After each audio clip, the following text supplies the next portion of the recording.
I will be, oh, you know what I want to do? God, I forgot about this. Okay, so here's what I want to do.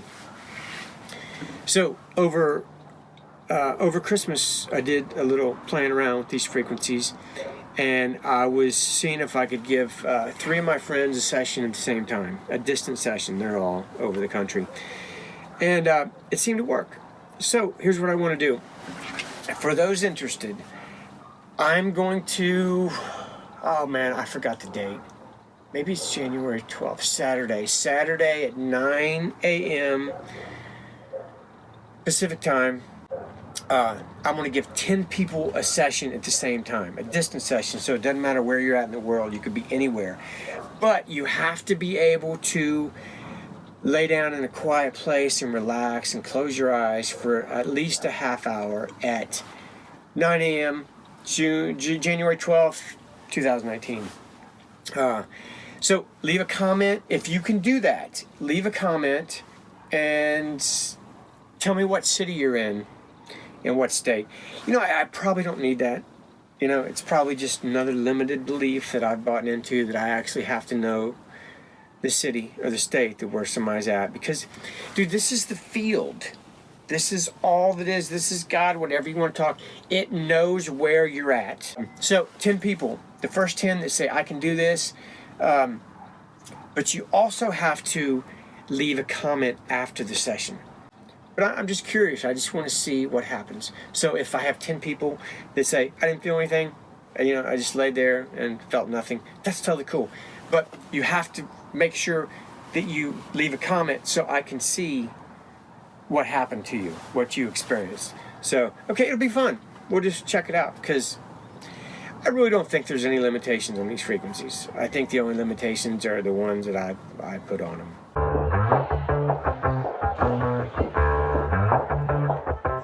Yeah, it's a hot day. I'm hanging in the sunshine. You should hit me with the splash gun so I cool down. I cannot believe it's 2019, and I still can't believe that I have a YouTube channel. It's pretty, it's I don't know. I just have a hard time realizing that I have a YouTube channel. But man, I hope everybody had a happy holidays, and it's going to be a big year. I'm really excited about it. Personally, on an individual basis, I'm really excited.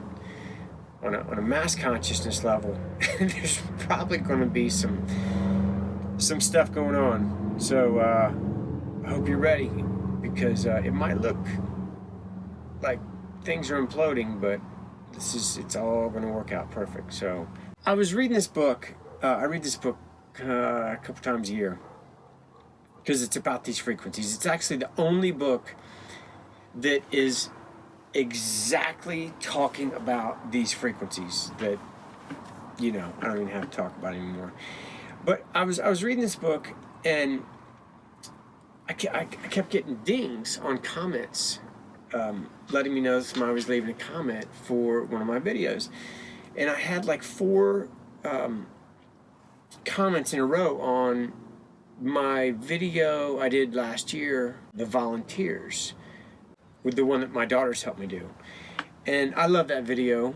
If you haven't seen that, I'll link it at the end, because it's a really good video. It's short. I mean, when I watch it, I'm like, oh, I should have changed this, and I should have done this, and it is what it is. And I think it's a great message, and it's I'm very proud of it. It's definitely one of the best videos I think I've ever done.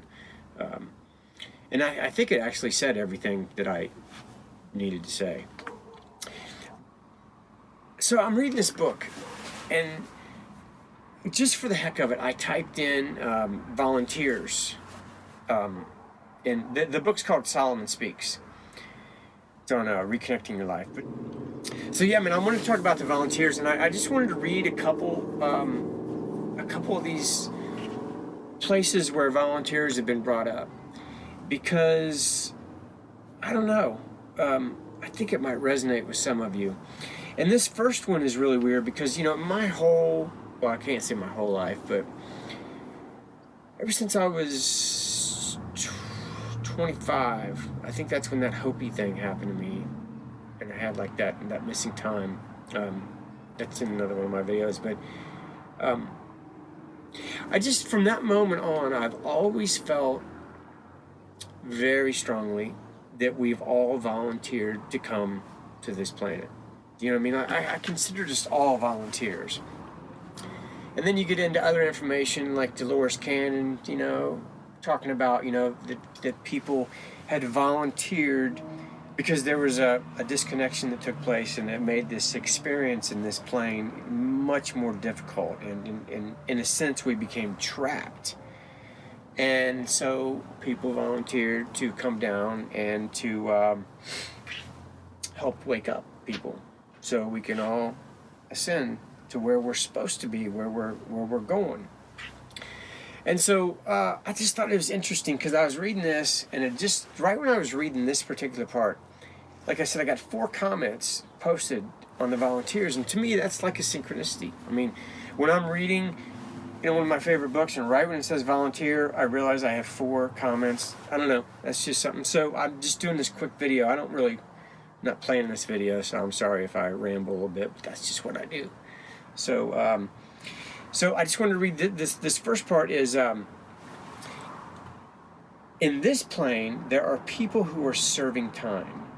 And when they're talking about plane, they're talking about this existence, this thin layer of what we experience as physicality. So, because, you know, there's multiple dimensions, and just talking about our little sliver that we're experiencing right now.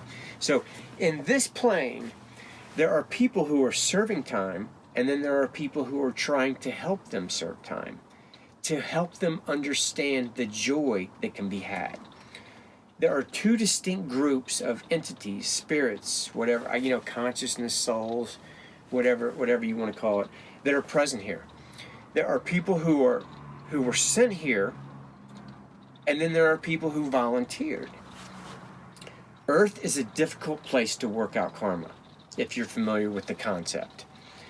It is a place where people have to pay accounts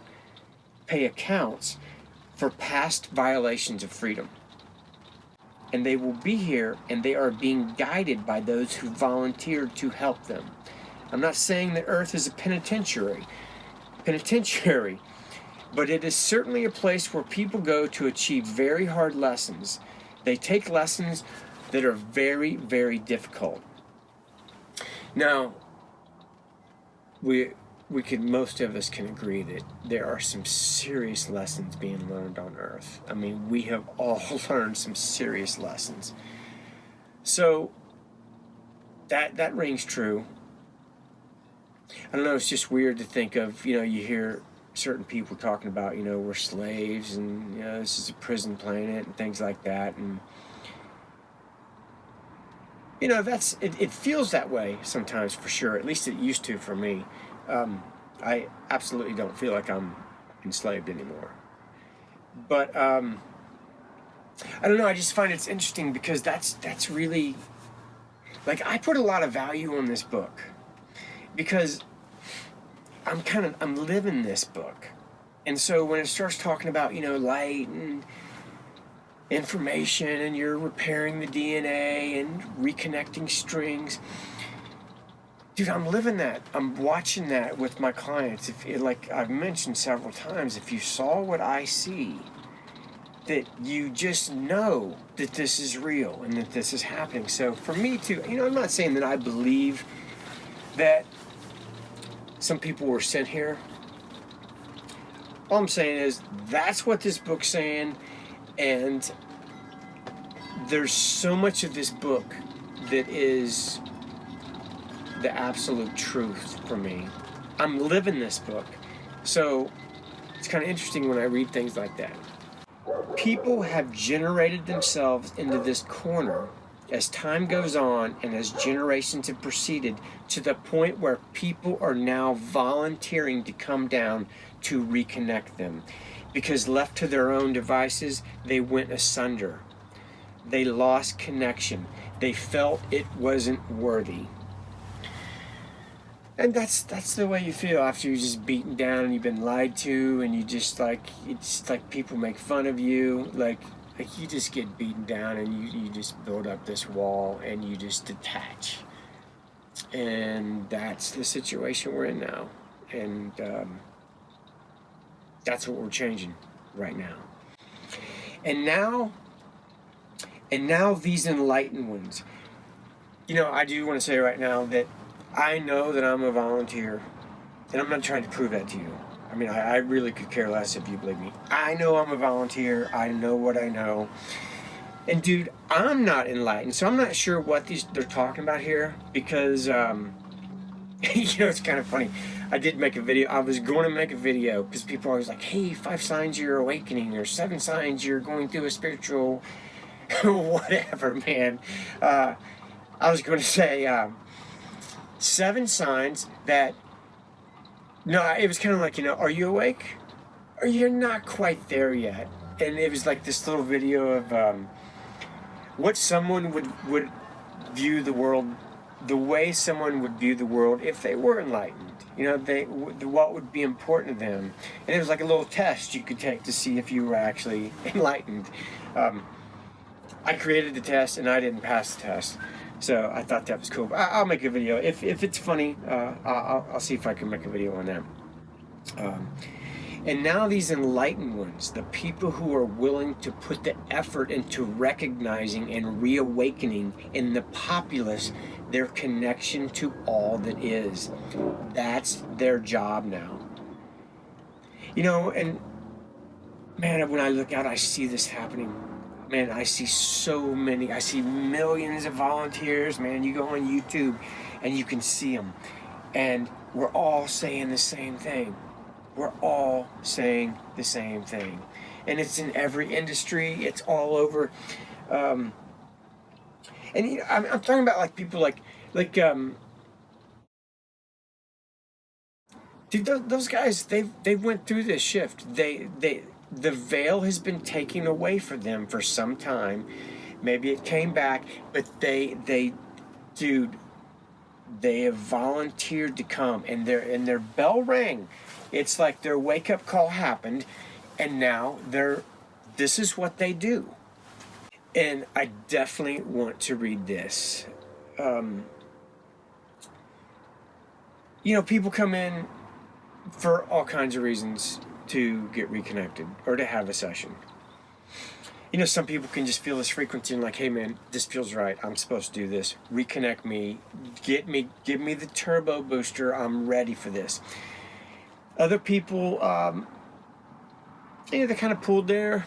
You know, maybe they're looking for physical or spiritual kind of healing. You know what I mean? Usually that's the case. They feel, I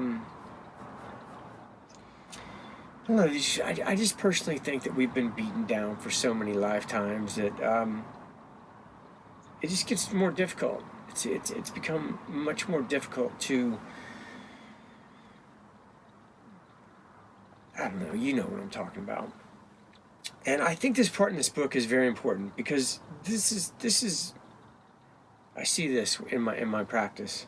I've had 1,000 people come in, and so you see certain similarities. Sometimes people come in and it's their last resort. You know what I mean? Like they're just like, I don't know. They just, nothing to work. They just feel hollow. And this is what I wish, this is what I need to tell them, because this is what's happening. And so I'll just go ahead and read this and see if it resonates with you. Let's see here. Often people who have come to you have become disconnected from any force in their lives. They've become victims to it. They're not empowered. Most of the people who come to you are not empowered. They're looking for someone else to give them that. It isn't exactly the nature of the healing experience. It isn't that you're giving them that. It's that you're connecting them to the greater force that already rejuvenates them. That's it. That's the thing, man. You already have this. It's like you have all the equipment. Maybe it's just like a little jump start. And then you're up and running. And then, this is the best part. I love this part. It's that you're connecting them to the greater force that already rejuvenates them. They already have all the mechanisms to do that. They need to be jump-started. Some have been disconnected for so long that their lives have corroded and are cut off. And the contacts aren't even pure enough for them to connect, to be connected. You know, I did a video on, I was reconnecting some people in San Diego, and there was this dude named Nathan. And Nathan had this insane experience on the table when I was facilitating his reconnection. And he said, "What did you just do to me?" And I told him, so what I do is I bring in a beam of light through the palm of my hand. Actually, I'm more of focusing a beam of light. Can I see this beam of light? I cannot see this beam of light. I can feel this beam of light though. I take this beam of light and I shine it out to the edge of the universe. And I slowly bring this beam of light down and I overlay, I tie in with your meridian lines and I overlay a fifth dimensional line over top of yours, and then I extend that out to the universe. So what I'm doing is I'm refiring your antennas at the edges of your body. So no longer, your energy field won't stop at the edge of your body, it extends out. And when I told him that, it sounds so crazy, I'm bringing in beams of light and I'm reconnecting, I'm re-sparking his antennas. He's like, I believe it. And I think that's what's happening. I literally think that we have been like, I'll go on. So what happens is that it's very difficult because of the walls of callousness that have grown around them. It's hard to connect through to them because they are invested in being walled away and being disengaged. You, with your power, are trying to, again, connect them with whatever poor, small opening that they have to this greater force. So that umbilical cord that's pumping, you could have this insane connection with source, with your higher self, whatever you want to call it, doesn't matter. This pure connection, dude, it's just like shriveled up into like this little tiny thing that you just barely can get a spark from. That's what I think is happening. Once they, whatever poor small opening that they have to this greater force, to this greater energy, once they experience it, it can be self-generated. Once that is attached, that opening can become larger. Once a person experiences their own healing, it can continue under their own self-generated circumstances. They don't need a facilitator. They don't need someone to remind them if they choose to understand that they can heal their lives. Jesus said it long ago, you can heal yourself if you allow it. Now, these people who have come to you may be so closed off or so isolated, are so not in touch with what that force is, that they need someone to remind them of the reconnection, of the connection, and that it is where you come in. You connect them to that greater energy field that we're all a part of, that we're all made up of, and we're all one. There are those for whom their direct mission is to open these doors. That open doors for greater understanding. It is a facility that comes from lifetimes of experiences. You know, in my other videos, I've also mentioned that one thing I feel after I've been reconnected for so long, that I feel like I have access to information that I did not learn in this lifetime. I just feel like I have access to a wisdom, and I don't want to say actual information because I want to have access. I feel like I have access to a wisdom that I'm not sure I could have learned in 52 years, to be honest with you. I feel a lot wiser than I should be. I guess that's just what I'm saying. There are people who are meant to do this work, who have volunteered for it, who have specifically volunteered to come into this plane to help mankind. That is their mission. So, what is going to happen is that you will find that many are called, few are chosen. All you can do is open the door for them to experience. All you can do is present the information, whether or not they're able to take it. Those people who really are meant to continue on, those people who are really meant to continue on with the work will automatically be motivated. It's like they're reminded, and a light goes on, and that creates a greater desire, which creates more opportunity, which creates more success, which creates... Do you see what I'm saying? I love this book. You know what? I think I'll just stop there. Let's see here. 161. That's another video.